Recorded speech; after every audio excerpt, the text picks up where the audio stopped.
16,1% al Senato, 16,3% alla Camera, deludente anche in Veneto il risultato del Partito Democratico. Lo ammette Giampiero Dalla Zuanna, candidato a Padova nel collegio uninominale Veneto 2.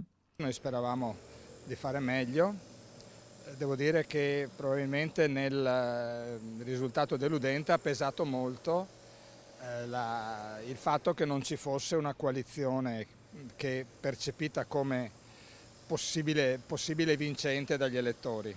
È stato veramente deludente la scelta di Calenda che dopo aver fatto un accordo con noi, dopo 24 ore si è tirato indietro. Questo ci ha impedito di vincere almeno decine di collegi uninominali.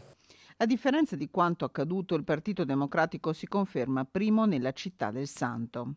Se noi guardiamo le tre forze che sostengono Giordani, ossia il Partito Democratico, la lista di Calenda, Azione, Italia Viva e i 5 Stelle, hanno la maggioranza assoluta, cioè maggiore del 50% nei voti a Padova.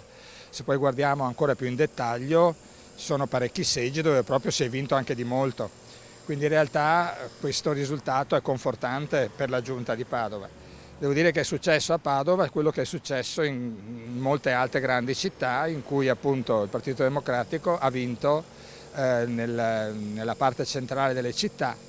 Bene a Padova città, male nei comuni della provincia, anche dove a governare sono sindaci del Partito Democratico. Sostanzialmente la gran parte del mio distacco della Gardini si è consumata nel Conselvano, nel Piovese, insomma, cioè in quelle zone là, anche in comuni in cui siamo noi che governiamo, dove in realtà Fratelli d'Italia ha fatto il pieno.